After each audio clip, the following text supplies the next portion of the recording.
40대, 50대를 거치면서 점점 머리카락이 얇아져. 그리고 거울을 보아하니 이거 스타일이 나오지가 않네. 이게 그냥 노화성 탈모의 증상입니다. 누구나 느끼실 수 있기 때문에. 원장님, 지금 네. 무슨 공부하고 계세요? 요즘 저희 병원에서 집중하고 있는 나이 들면 머리 빠지는 노화성 탈모에 대해서 공부하고 있었어요. 그 여성도 유전적으로 탈모가 올 수 있나요?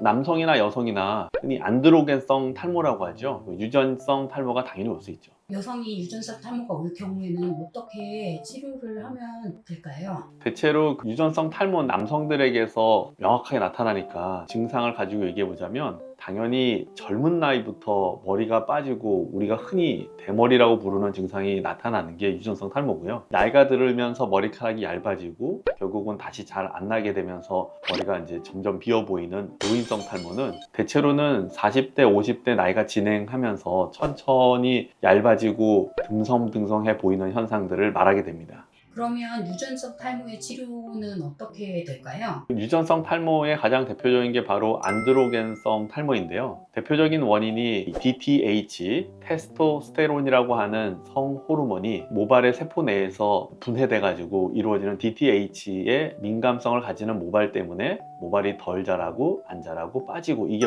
유전성 탈모의 원인이 되거든요.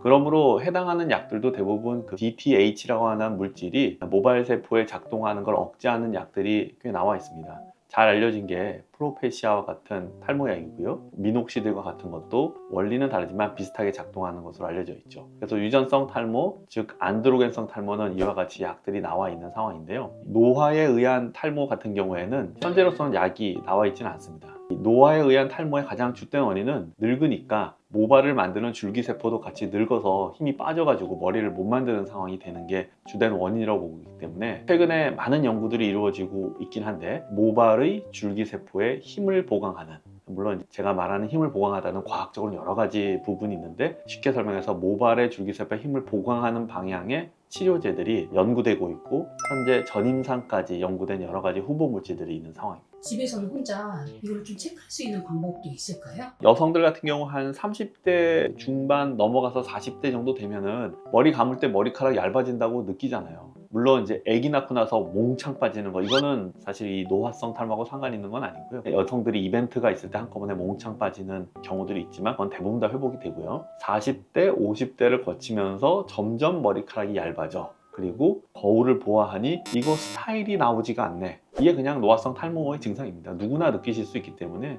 이거 나 30대랑 내 머릿결도 다르고 이게 스타일이 다른데 아침에 드라이로 말리고 나면 머리가 그래도 탁 30대는 서 있었는데 이제 50대 되면 아침에 드라이로 말리면 10분 뒤에 다 주저앉거든요. 이게 바로 노화성 탈모의 시작이라고 보시면 되겠습니다. 병원에서 치료로 할 수 있는 것이 있을까요? 노화에 의한 탈모, 모발의 노화에 대한 관심이 가장 최근에 시작되었어요. 그 전까지는 모두 이 유전성 탈모 치료제 개발에만 연구자들이 집중하고 있었다가 최근 한 5년도 안 됐죠. 5년 요 이내에 이 모발의 노화성 탈모에 대한 관심이 집중되면서 아직까지 미국의 FDA의 승인을 받은 확립된 치료는 없지만 그것이 후보가 되는 물질들을 여러 가지 부스터라든지 제품의 형태로 나와서 기본적인 모발의 치료와 병행해야 하는 시술들이 병원에 있습니다.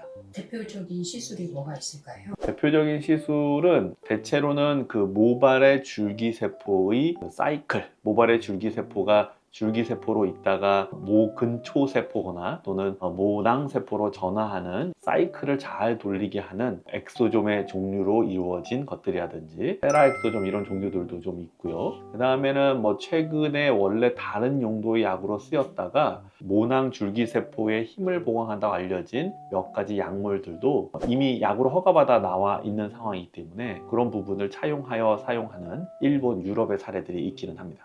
혹시 모발에 보톡스를 맞는 것도 있다고 하던데 그것도 효과가 있나요? 제가 예전에 제 영상에서 한번 탈모 치료에 보톡스를 맞을 수 있다는 영상을 찍어서 올린 적이 있었어요. 아마 여전히 남아있을 텐데 찾아보시면 자세한 내용은 아실 수 있을 거고요. 국내에서도 많은 연구자들에 의해서 보톡스가 대체로 어떤 작용인지 명확치는 않지만 TGF-베타나 DKK1이라는 어떤 신호 체계에 영향을 주어서 남성형 탈모 때 그것을 빠지는 걸 억제하는 정도에 대한 연구들이 많이 되어 있고 보톡스는 이미 피부에 찌르도록 허가받은 주사제이기 때문에 오프라벨 형태, 원래는 이 주름살 펴도록 허가받았잖아요. 근데 오프라벨 형태로 두피에 주사하는 치료들도 일부 병원에서 시행되고 있는 것으로 알고 있습니다. 그러면 40, 50대 분들도 치료를 받으면 스타일이 좀 살게 스타일링이 가능할까요? 머리가 얇아져서 힘이 빠지고 빠진 머리카락이 잘 안 나기 때문에 되게 얇게 작은 머리가 나는 요 순간이 오면은 모발의 노화에 해당하는 병원에서 제공하는 여러 가지 치료들, 그런 것들을 같이 병행한다면 머리카락이 다시 두꺼워지고 힘이 생기면서 스타일이 다시 나오게 됩니다. 이렇게 돼야 얼굴도 젊어 보임과 동시에 모습 전체가 모발이 탁 힘이 있어야 젊어 보이기 때문에 이런 부분들에 대해서도 관심을 가져야 한다. 최근에 그래서 제가 이 젊어 보이다 이런 현상에 대해서 관심 많은 분들께 늘 주장하는 게, 피부의 늙음에 대한 치료들도 중요하지만 머리카락이 늙는 것, 모발의 노화에도 이제 관심을 쏟아야 한다. 그래서 이제는 모발도 안티에이징 시대, 이런 걸 제가 요즘 주장하고 있습니다.